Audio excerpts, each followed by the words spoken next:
हाय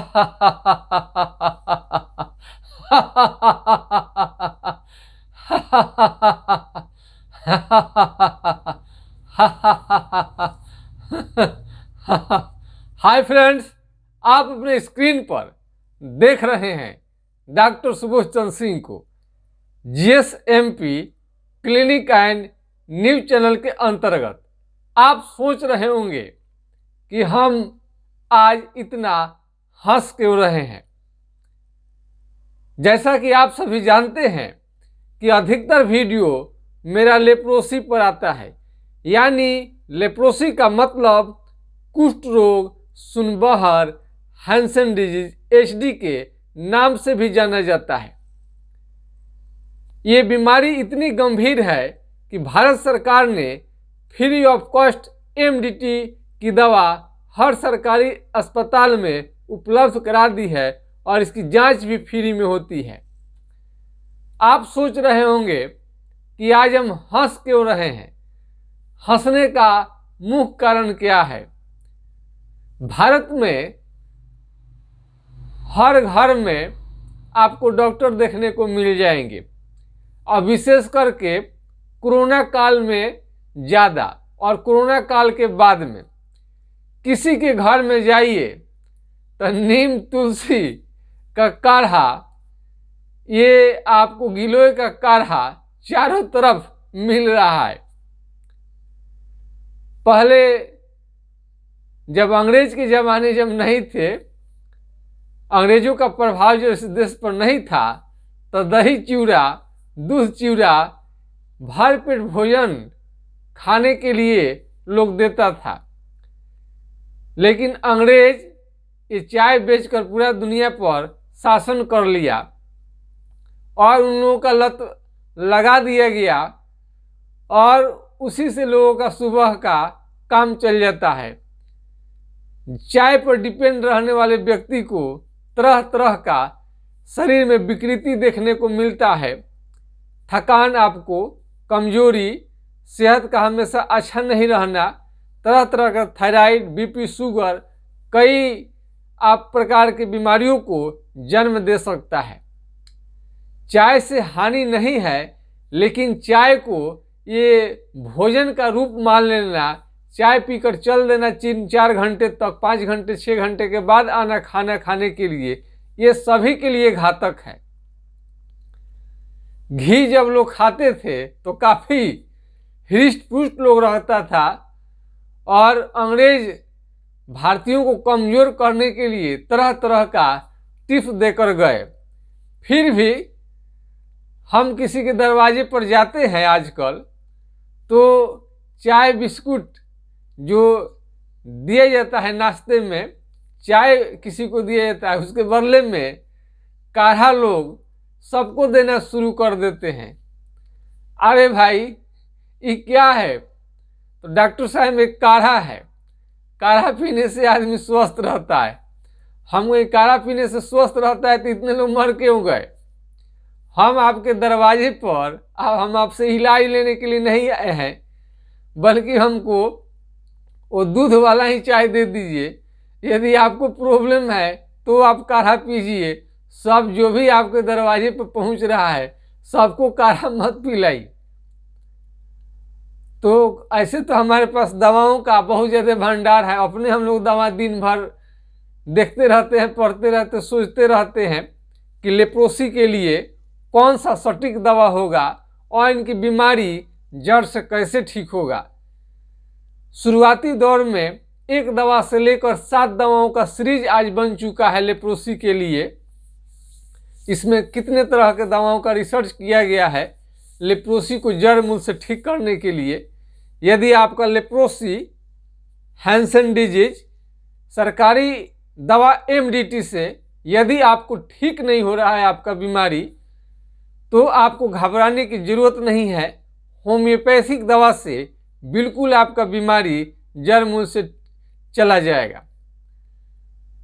तो आज थोड़ा हम दूसरे कुछ मूड में है, तो कोई दरवाजे पर आपको जाए तो सभी को काढ़ा ना दीजिए। कोई ज़रूरी नहीं है कि सबको सेट कर जाए, और काढ़ा सबको बनाने भी नहीं आता है। तुलसी की कितनी मात्रा चाहिए, गिलोय कितने चाहिए, नीम की मात्रा कितनी चाहिए, पानी कितने चाहिए। लोग भर मुट्ठी 1-2 किलो पूरा पेड़े उखाड़ कर पत्ता उसको लेकर डाल देते हैं, आप पूरा उसको खौलाना शुरू कर देते हैं और इतना गाढ़ा हो जाता है, इतना कड़क हो जाता है कि आपसे बर्दाश्त नहीं हो पाएगा काढ़ा और फायदा की जगह पर आपको नुकसान हो जाएगा। जिस तरह से कोई आपको बात बहुत ज़्यादा कड़क बोल दे, खतरनाक बात बोल दे जो कि आपको मान सम्मान के खिलाफ है, तो उस व्यक्ति पर आप पूरा टूट पड़ेंगे। उसकी बातों से आपको फायदा नहीं होगा बल्कि नुकसान कर देगा। तो ऐसे काढ़ा से बचनी चाहिए। कोई आपको काढ़ा दे दे तो नहीं ले, बल्कि काढ़ा का सही सही ज्ञान, उचित मात्रा का ज्ञान आप रखेंगे, तभी ही आपको कोरोना काल में या अन्य खांसी में आपको काम आएगा। सब एक तरह के दवा ही होता है। इसका मतलब ये नहीं है कि आपके पास तुलसी है तो उसको काढ़ा बना लीजिए कैसे भी, आप कितनों मात्रा में, सबकी मात्रा होती है और जो दवा होती है बहुत सूक्ष्म मात्रा होती है। थोड़ा सा मात्रा इधर उधर करने से आपका भयानक बीमारी होने का चांस रहता है। साग लोग खा लेते हैं, साग की मात्रा भी होनी चाहिए। पालक साग खा लेते हैं और पालक ज़्यादा खा लेंगे तो पेट झड़ने लगेगा। हमारे पास एक ऐसे व्यक्ति हैं जो कि पैखाना देखकर आपको बता देंगे कि आप कौन सा साग खाए हैं, पालक का खाए हैं कि आपको गेंदरी खाए हैं कि लाल वाला साग, तरह तरह का साग होता है वो खाए हैं। यदि पैखाना पर यदि पीछे से साइड में छींटा पड़ जाए तो वो शायद कौन आपको गेंदरी का शायद साग होता है, और अगल बगल में छींटा जाए तो वो कुछ अलग साग होता है, और पैखाने में सीधे जाकर गिरे तो अलग साग होती है। इस तरह से वो अपना अनुभव शेयर करते हैं साग के बारे में। सुनिएगा, गौर फरमाइएगा। यदि आप लेप्रोसी के मरीज हो गए हैं तो आपको हाइड्रोकोटाइल नाम का दवा 2 से 4 बूंद आपको दिन में 3 बार कुछ दिनों तक लेनी चाहिए। अगर ये हाइड्रोकोटाइल ना मिले तो आप एनाकार्डियम का प्रयोग कर सकते हैं। 2 से 4 बूंद दिन में आप इसको 2 से 4 बूंद दिन में 3 बार कुछ दिनों के लिए आप ले सकते हैं। उसके पहले लेप्रोसी का पहचान आप कैसे करेंगे घर बैठे बिना किसी खर्च का? तो कुछ भी नहीं है, नुकीला कलम उठाइए, ये कहीं भी मिल जाएगा। पिन है, अल्पिन है, सुई है, कुछ भी है। तो वहाँ पर जहाँ पर आपका चमड़ा जो होता है, दही का जो छाली है यानी मोटा, वहाँ का स्किन आपका मोटा होने लगेगा, उभरने लगेगा और कलर भी बदलने लगता है। वहाँ पर कुछ भी नहीं करना है, सीधे उठाइए कलम को, वहाँ पर लगा कर देखिए। यदि आपको कुछ भी समझ में नहीं आया है, सुन हो गया है, और ये सुन साधारण नहीं रहता है, वहाँ पर यदि आपको जला भी दीजिएगा तो आपको बिल्कुल समझ में नहीं आएगा। यहाँ या जला भी दीजिए, कई लोग यहाँ ओझा गुनी के फेर में, कई देहाती इलाज के फेर में इसको पूरा चमड़े को जलवा देते हैं, और उनका जो चिकित्सक हैं गांव में रहने वाले लोग, वो बोलते हैं कि चमड़ा जल जाएगा तो उससे नीचे से जो चमड़ा निकलेगा वो बहुत स्वस्थ होगा। आपको जानकर आश्चर्य होगा। ऐसा घातक खेल अपने जीवन के साथ कभी न खेलें और अपने बॉडी को किसी अनारी व्यक्ति के हाथ में न दें।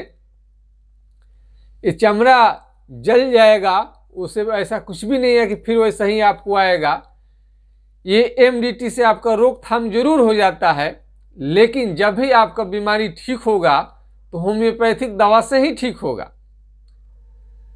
तो काढ़ा वाली बातों पर हमें थोड़ा सा हंसी आ जा रही है। कहीं आजकल जाइए तो काढ़ा लोग पिलाना शुरू कर देते हैं, वो इतने कड़क बना दे रहे हैं कि पिया नहीं जा रहा है, दम अटकने लग रहा है। और ये लोग बहुत शिक्षित आदमी हैं। तो काढ़ा बनाइए तो हल्का बनाइए। 2 तुलसी का पत्ता होनी चाहिए, 1 हल्का नीम हो गया, थोड़ा सा गिलोय हो गया। दवा ही होता है, और उस तरह से काढ़े को आप प्रयोग करेंगे तो वो फायदा करेगा। अब पूरा भर पेड़े उखाड़ कर लाए, उसको डाल दिए, कुछ काच कर डाल दिए तो बहुत कड़ा हो जाएगा और आपको पेट आपका पचा नहीं पाएगा, आपको उल्टी दस्त हो सकता है। और कभी कभी तो एक गदपूर्णा का साग, ब्रोविया डिफ्यूजा जिसे कहा जाता है, एक बार बहुत आदमी पहले इतना बड़ाई कर दिया, हमने उखाड़ कर लाया और उसका साग खा लिया, उल्टी करते करते और पैखाना करते करते हालत खराब हो गया। और उल्टी इतना खतरनाक होता था कि लगता था कि पेट मुंह से बाहर आ जाएगा। तो इसलिए पालकी का साग ठीक है, जो नॉर्मल जो साग है वही खाएं। और अकट बहेरा जो तमाम तरह के साग के बारे में लोग बताते हैं, काफ़ी जानने समझने के बाद ही खाएं। और साग जो है उसमें आयरन बहुत ज़्यादा रहता है, तो आयरन आपको ज़्यादा नहीं पचेगा, अल्प मात्रा में आपको साग खानी चाहिए। बहुत लोग क्या करते हैं कि पूरा भर कढ़ाई बना लेते हैं साग और भात से पूरा लपेट कर रोटी से खाते हैं। कल भेला उनके पेट में दर्द हो जाता है और पैखाना काफ़ी ढीला होता है, और क्या बताएं, उनकी हर तरह से उनकी परिस्थिति को खराब कर सकता है। भूख जितना लगे कोई भी खाना ले उतना ही खाएं, हमेशा सतर्क रहें, कम भी न लें। और ध्यान रहे कि खाना खाने वक्त हेल्दी खाना यानी रिच डाइट का आप प्रयोग करें। पेट भरने वाले खाने से आपको फायदा होने वाला नहीं है। तो पेट भरने के फेर में नहीं रहे, बल्कि विटामिन मिनरल्स के फेर में रहें। और ख़ास करके लेप्रोसी की जब मरीज हो जाए, यदि आपको कुष्ठ रोग लेप्रोसी हो गया है तो आपको खास करके इस पर ध्यान देने की ज़रूरत है। कुष्ठ रोग एक गंभीर बीमारी है, भयानक बीमारी है। इसमें हाथ पांव की उंगली को टेढ़ा कर सकता है। दवा यदि हाथ पांव का उंगली टेढ़ा हो जाए तो इसमें चाल मोगरा यन्न तेल के प्रयोग से धीरे धीरे मालिश करने से, होम्योपैथिक दवा लेने से आपको बिल्कुल सीधा हो जाएगा। और सबसे खतरनाक स्थिति तब होता है जब आपको लेप्रोसी हो जाए, उसके बाद में एमडीटी और प्रेडनिसोलोन कई तरह का एलोपैथिक दवा चलता है। ज़्यादा दिन खाने के बाद में आपको ये डिपेंड रहेंगे हमेशा, और 1 साल से भी ज़्यादा दिन आप खाने लगेंगे एमडीटी प्रेडनिसोलोन, तो उसके बाद में आपको बहुत ज़्यादा सूजन आने लगेगा। और बार बार आप अंग्रेजी दवा सूजन को कम करने के लिए, दर्द को कम करने के लिए खा रहे हैं, तो आपको सावधान होनी चाहिए। बाद में वो भी काम नहीं करेगा, आप दर्द के मारे रोने लगेंगे और रोते रोते आपकी हालत खराब हो जाएगी और सोच में फेरे में पड़ जाएंगे कि करें तो क्या करें, जाएं तो कहाँ जाएं। हम आपको विश्वास दिलाते हैं कि जो भी आपको जानकारी जीएसएमपी क्लिनिक का न्यूज़ चैनल से लेप्रोसी के बारे में दिया जाता है, पूरा ईमानदारी के साथ दिया जाता है, काफ़ी शोध रिसर्च करने के बाद दिया जाता है। और कई एलोपैथिक चिकित्सा लेने के बाद में, एमडीटी का दवा लेने के बाद में भी जब चिकित्सक हाथ खड़ा कर देते हैं कि और दवा आपको नहीं दिया जाएगा, मांगते हैं फिर भी नहीं मिलता है, कोर्स समाप्त हो गया है, ज़्यादा नहीं साइड इफेक्ट हो गया है, फिर भी आप संतुष्ट नहीं हैं, आपका बीमारी जड़ से मूल से नहीं गया है, तो आपका होम्योपैथिक दवा से ये बीमारी बिल्कुल जड़ मूल से चला जाएगा। और ग्लिसरीन साबुन का प्रयोग करें, मुलायम जो सॉफ्ट होता है, ऑयली होता है। और खाने में हर चीज़ आप खाएं, दाल खाएं, दूध खाएं, घी खाएं, फल खाएं, फ्रूट्स खाएं, ड्राई फ्रूट्स खाएं, आंवला खाएं, तरह तरह के फल का प्रयोग करें, यानी कि जो सेहत को स्ट्रॉन्ग कर दे, बिल्कुल मजबूत बना दे, चट्टानों जैसा और पूरा कॉन्फिडेंस वाला। यदि सब ठीक ठाक रहा तो आप दूल्हे राजा बनेंगे। ये जो आपका मुकुट है शादी वाला, ये जो मुकुट आप लोग पहनते हैं, मौर बोला जाता है कहीं, उसके क्या क्या भाषा बोला जाता है, सभी चीज़ होगा आपके साथ। आप काफ़ी, आपका लुक स्मार्ट हो जाएगा। और जो बूढ़े जैसा आप हो रहे हैं, लगातार आपका ये लेप्रोसी की वजह से बूढ़े हो गए हैं, कम उम्र में ही बूढ़ा होते चले गए हैं, तो आपके लिए ये होम्योपैथिक दवा बेस्ट है।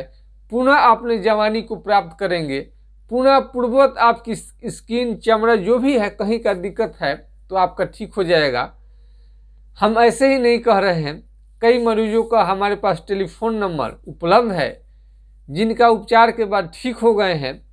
थोड़ा जटिल जरूर रहता है, दवा शुरुआती दर में आपको कम फायदा दिखाई देता है, लेकिन जैसे कुछ दिन बीतता है वो जरूर ठीक होता है। और दर्द के मरीज जो हैं, आप बहुत ज़्यादा एमडीटी का प्रयोग न करें, नहीं तो आप फेरे में पड़ जाएंगे। और यदि दर्द है बहुत ज़्यादा, आप एलोपैथ या एमडीटी का दवा छोड़ना नहीं चाहते हैं, तो कुछ दिन तक होम्योपैथिक दवा के साथ साथ लेने के बाद में आपका दर्द नियंत्रण आ जाएगा। और किसी भी तरह का लेप्रोसी है, चाहे कितना भी पुराना है, आपको ठीक हो जाएगा।